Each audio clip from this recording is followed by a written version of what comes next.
सारी। नमस्कार दोस्तों, स्वागत है आपका हमारे YouTube चैनल में। आज की स्टोरी है जब ठगे गए गणेश जी। गणेश जी विघ्न विनाशक व शीघ्र प्रसन्न होने वाले देवता हैं। अगर कोई सच्चे मन से गणेश जी की वंदना करता है तो गौरी नंदन तुरंत प्रसन्न होकर उसे आशीर्वाद प्रदान करते हैं। वैसे भी गणेश जी जिस स्थान पर निवास करते हैं उनकी दोनों पत्नियां रिद्धि तथा सिद्धि भी उनके साथ रहती हैं और उनके दोनों पुत्र शुभ व लाभ का आगमन भी गणेश जी के साथ ही होता है। कभी कभी तो भक्त भगवान को असमंजस में डाल देते हैं। पूजा पाठ व भक्ति का जो वरदान मांगते हैं वह निराला होता है। काफी समय पहले की बात है, एक गांव में एक अंधी बुढ़िया रहती थी। वह गणेश जी की परम भक्त थी।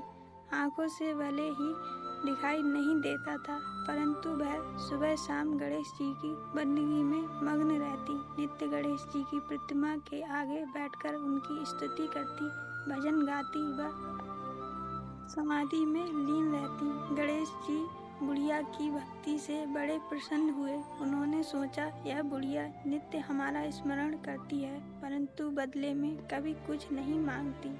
भक्ति का फल तो उसे मिलना ही चाहिए। ऐसा सोचकर गणेश जी एक दिन बुढ़िया के सम्मुख प्रकट हुए तथा बोले, माई तुम हमारी सच्ची भक्त हो। जिस श्रद्धा व विश्वास से हमारा स्मरण करती हो, हम उससे प्रसन्न हैं। अतः तुम जो वरदान चाहो हमसे मांग सकती हो। बुढ़िया बोली, प्रभु मैं तो आपकी भक्ति प्रेम भाव से करती हूँ, मांगने का तो मैंने कभी सोचा ही नहीं, अतः मुझे कुछ नहीं चाहिए।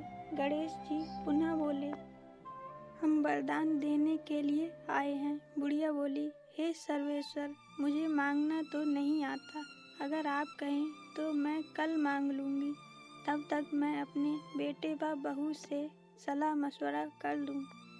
गणेश जी कल आने का वादा करके वापस लौट गए। बुढ़िया का एक पुत्र व बहू थे। बुढ़िया ने सारी बात उन्हें बताकर सलाह मांगी। बेटा बोला, माँ तुम गणेश जी से ढेर सारा पैसा मांग लो, हमारी गरीबी दूर हो जाएगी, सब सुख चैन से रहेंगे। बुढ़िया की बहू बोली, नहीं, आप एक सुंदर पोते का वरदान मांगे, वंश को आगे बढ़ाने वाला भी तो चाहिए। बुढ़िया बेटे और बहू की बातें सुनकर असमंजस में पड़ गई। उसने सोचा, यह दोनों तो अपने अपने मतलब की बातें कर रहे हैं। बुढ़िया ने पड़ोसियों से सलाह लेने का मन बनाया। पड़ोसन भी नेक दिल थी। उसने बुढ़िया को समझाया कि तुम्हारी सारी जिंदगी दुखों में कटी है, अब जो थोड़ा जीवन बचा है वह तो सुख से व्यतीत हो जाए। धन अथवा पोते का तुम क्या करोगी, अगर तुम्हारी आंखें ही नहीं हैं यह सांसारिक वस्तुएं तुम्हारे लिए व्यर्थ हैं। अतः तुम अपने लिए दोनों आंखें मांग लो। बुढ़िया घर लौट आई। बुढ़िया और भी सोच में पड़ गई। उसने सोचा, कुछ ऐसा मांग लूं जिससे मेरा बहू व बेटे सबका भला हो जाए। लेकिन ऐसा क्या हो सकता है। इसी उधेड़ बुन में सारा दिन व्यतीत हो गया। बुढ़िया कभी कुछ मांगने का मन बनाती तो कभी कुछ, परंतु कुछ भी निर्धारित न कर सकी। दूसरे दिन गणेश जी पुनः प्रकट हुए तथा बोले, आप जो भी मांगे वह हमारी कृपा से हो जाएगा, यह हमारा वचन है। गणेश जी के पावन वचन सुनकर बुढ़िया बोली, हे गणराज, यदि आप मुझसे प्रसन्न हैं तो कृपया मुझे मन इच्छित वर दीजिए। मैं अपने पोते को सोने के गिलास में दूध पीता देखना चाहती हूँ। बुढ़िया की बातें सुनकर गणेश जी उसकी सादगी व सरलता पर मुस्कुरा दिए। बोले, तुमने तो मुझे ठग ही लिया है। मैंने तुम्हें एक वरदान मांगने के लिए था, परंतु तुमने तो एक वरदान में ही सब कुछ मांग लिया।